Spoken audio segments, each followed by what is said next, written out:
There's a Shigeru Miyamoto quote that gets passed around a lot these days in gaming circles: a delayed game is eventually good, but a rushed game is forever bad. That being said, there are times when a delayed game isn't eventually good. Some delays don't seem to have quite solved the project's issues when it does eventually launch, and that level-headedness you had about its pushed release date may just turn to rage. The games on this list are titles that went through development hell before they arrived, but when they did, you asked yourself if that extra bit of waiting was even worth it. I'm Cy for WhatCulture.com, and these are 10 more video games delayed to get it right that still got it wrong.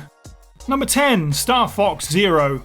If you're a fan of the Star Fox series at this point, I would like to reach through this screen and offer you a hug. I know it hasn't been easy. After skipping the Wii console and its huge audience, Nintendo opted to revive their dormant spacefaring anthropomorphic heroes for the Wii U in order to use the console's new gamepad technology. Nintendo were coy about the title's place in the Star Fox timeline, and despite a name that implied it as a prequel, it essentially acts as a retelling of Star Fox 64, which is itself a retelling of the original game. Due to land in November 2015, 2 months ahead of the launch, Miyamoto himself released a statement announcing a delay to February 2016 to tighten up the game's controls. These controls wound up being a point of contention with everyone who played the finished product, described at best as awkward and at worst as utterly confounding. More criticism was levelled against the concept of having to use both the TV screen and the gamepad screen at once, and new vehicle additions that detracted from the core gameplay. For a time, it seemed that Star Fox Zero could prompt a revival for the franchise, but save for a crossover with Ubisoft's Starlink, Fox McCloud and company have been quiet ever since the game was released.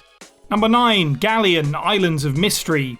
After the huge success of Tomb Raider, you'd think that all of its team would want to hang on tight and get ready for the ride of a lifetime, but not so with Lara's original designer Toby Gard. Following Tomb Raider, he left Eidos to pursue a pirate-shaped dream, announcing GALLEON in Edge magazine in 1997. Gard believed so hard in the project that he wouldn't let it go, dragging it by the scruff of the neck through years of development, different publishers, and different consoles. GALLEON started as a PC game, then jumped to the Dreamcast, then to the GameCube, and finally the original Xbox. Original publisher Interplay gave up on the project along the way, and Gard had to cut a new deal with SCI Games. The 2004 release was met with very little interest, and those who did spend their hard-earned cash on GALLEON were rewarded with exactly what you'd expect of a title in development hell for 7 years. Its graphics were outdated, its camera was obtuse, and its controls were dismal. You could feel every bump in the road that the project had been through. Once the apple of Gard's eye, its failure led the man to tuck his tail between his legs and return to Eidos to become a consultant on the Tomb Raider franchise.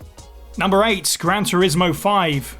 Gran Turismo 5 may just have one of the most low-key, bizarre development histories of all time. I mean, how many games do you know being announced by showing another game? At the 2005 Sony E3 conference, Polyphony Digital revealed Gran Turismo 5 as Vision Gran Turismo by playing an altered version of GT4 with new cars and new maps. And there is a really obvious joke here about sequels to racing and sports games, but I don't know what it could be. 4 years later, director Kazunori Yamauchi said in 2009 that we could release Gran Turismo 5 at any time, it's just a matter of timing. It took a further year and a half before the timing was right apparently, as the game debuted in November 2010. With all of this time poured into the game, fans had hoped that GT5 would be the most definitive racer to date. Whilst it was overall favourably received, it didn't really make the leaps and bounds some were looking for. For example, Gran Turismo 5 did include 1,000 cars, but only 200 of those were given the premium rendering service, and the others were simply upscaled from the PS2. Package in awkward interface controls and long load times, and the 5-year wait seemed unnecessary.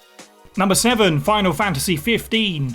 Few other games in the Final Fantasy series had quite the number of sequels and spin-offs as FF13, and one of those, Final Fantasy Versus 13, never quite saw the light of day. Announced in 2006, many fans were excited for what appeared to be a gritty take on the series, but then found themselves twiddling their thumbs for many years. In 2013, Square officially revealed that Versus 13 was now the next mainline entry, Final Fantasy 15. A March 2016 release date was scrapped in favour of that November, making it over 10 years since the game's reveal by the time players got their hands on it. Whilst Final Fantasy 15 was critically acclaimed, fan reaction was polarised and the delays had caused major cuts to the game. The entire opening was sliced out from the title and released as a prequel film, and thus FF15's early game story was confusing and vague. Overall reaction to the plot was mixed, and some had to question if retooling the Versus identity into its own world was a worthwhile endeavour after all. Furthermore, Versus 13's dark and melodramatic style was missing from Final Fantasy 15, and those who waited for the project with bated breath for a decade still wonder about the lost potential that the original Vision seemed so sure to have.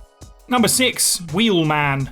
It's fairly well known that Vin Diesel is, despite his machismo exterior, a bit of a nerd. A dedicated Dungeons & Dragons fan, he's also into the video game industry, having previously had his fingers in a development company by the name of Tygon Studios. Tygon exists to basically cater to his ego, I mean artistry, as their back catalogue contains video game adaptations of several Diesel films. Perhaps the most interesting thing in their portfolio is The Wheelman. The Wheelman was a bit of a passion project for Diesel and was set to be the video game tie-in for a motion picture. Whilst the film has spent the last 15 years unfinished and in the void, the video game did eventually release after 3 years of development. Several delays saw it move from 2007 to February 2009 and then slip again when publisher Midway filed for bankruptcy. Diesel's attempt at perhaps taking a shot at the success of Grand Theft Auto and Driver was met with a resounding shrug of the shoulders. It wasn't a tragedy, just resoundingly uninteresting on every level. Awkward controls, bad enemy AI, an empty open world that is incredibly boring to explore on foot, and graphics that just weren't up to snuff considering its dev time. We can't be too harsh on Tygon Studios though, because they gave us the Riddick games at least, so it's not all that bad.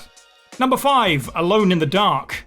Alone in the Dark in many ways created the survival horror genre, but it could never quite make it big in the mainstream. A reboot of the series began development in the mid-2000s, around the same time that Uwe Boll was directing the steamy pile of plop that was his film adaptation. It was shown to industry insiders privately at E3 2006, but would then disappear into the dark for a number of years. Release dates slid perpetually through 2007 and 2008, and even when the game did launch in June, it did so for most systems, with the PS3 having to wait a further 5 months. Alone in the Dark's reboot did try some really cool new things, like allowing players to pick between either first or third person perspectives, highly interactive environments, and an at the time deep weapon upgrade system. It also did some really weird things, like giving players the option to skip entire chapters if they were stuck or just didn't feel like it. That's handy considering critics panned the game for its high difficulty demands, as well as bad camera, finicky controls, and a bevy of glitches. With the game dropping like a stone, what's most memorable about Alone in the Dark's release is Atari threatening gaming publications with legal action for saying bad things about their game. As the kids say, touch grass, Atari.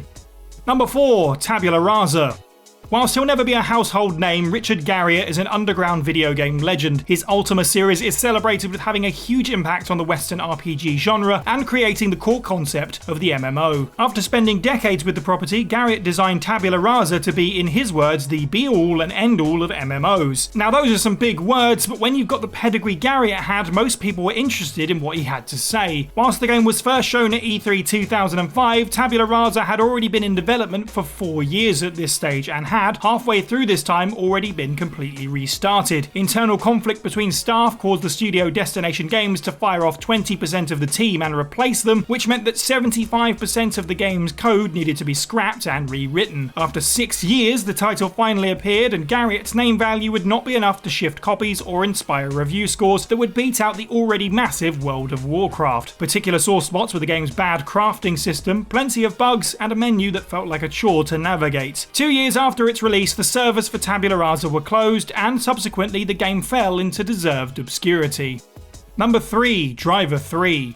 The original Driver was a PS1 smash hit, celebrated for its challenging driving sim-like gameplay. Driver 2 released less than a year and a half after the original, hoping to capitalise upon the success, but by comparison, the second sequel's development slowed down to a crawl. Release dates bounced from a winter 2003 to a spring 2004, and then finally in the July of that year, which meant that players were itching for the next instalment by the time that Driver 3 was ready. Clearly threatened by the shadow that the Grand Theft Auto series had cast, particularly in its absence, Driver 3 ramped up the out-of-car gameplay from previous iterations and started including more elements that a wider audience of players were familiar with. Unfortunately, it didn't quite have the know-how to back this up. Players were disappointed with a total lack of depth in the gameplay, as well as all manner of bugs and glitches. The way protagonist John Tanner spins and slides around and interacts with the world makes it look like he's on another plane of existence entirely. Driver 3's attempt to take the series to the next generation of consoles had nothing to show for its 4 years of development, with graphics that only barely improved upon the second game and felt soulless compared to its contemporaries. Number 2, Spore. Spore seemed like the next logical step in Will Wright's storied career after producing SimCity and The Sims. It was a bold prospect that followed the transformation of basic organisms as they evolve over time into a spacefaring race. The game was first seen at E3 2005, and its 35-minute presentation blew a lot of minds with how much it promised. After vanishing for 2 years, it once again returned to much aplomb with a visual change-up in 2007. As the game got close to release, gamers and publications were theorising what Spore could mean for the future of the industry, industry. Several delays impacted the trajectory of the project, but gamers could finally play it in September 2008. SPORE is a perfect example of believing the hype, and many critics gave it rave reviews despite its issues. Sure, Wright was successful in bringing his concept to fruition, but how it fared as a video game was up for debate. SPORE was criticised for having incredibly simple gameplay through most of its multiple stages, and whilst the creature creator was applauded, many suggested that it didn't offer the kind of depth that Wright had described. But hey, at least every player had a fun 15 minutes looking after their penis monster creature, right? You did it. I know you did. Number 1. Cyberpunk 2077. These wounds are still fresh for many, and there's plenty of gamers who will probably get nauseating flashbacks if they ever see an unfortunate announcement posted on a bright yellow background thanks to Cyberpunk 2077. Shown at E3 2012 and 2013, futuristic dystopian RPG Cyberpunk seemed as though it was on track for decent success. Fans counted their cash to make sure they were ready for it, and then the project vanished in a puff of smoke. 5 years later, in 2018, the game would finally rematerialise. Due to the 2020 pandemic, Cyberpunk's release was pushed from April to September to November and finally December, with bright yellow calling cards of despair every time. Many became increasingly upset with the situation, whilst others said that it would be worth the wait. Whatever you think of the quality of the game, and congrats to those with the high-end PCs required to enjoy it at launch, Cyberpunk has the unfortunate distinction of being the biggest high-profile launch disaster in gaming history. The game's infamously buggy state both ruined the visual aesthetic and made it unplayable, causing it to be pulled from the PlayStation Store whilst Xbox owners were offered refunds. Since then, updates to the game have brought it closer and closer to what many wanted the finished product to be. But now and always, the legacy of Cyberpunk will be its terrible state at launch, despite its constant delays.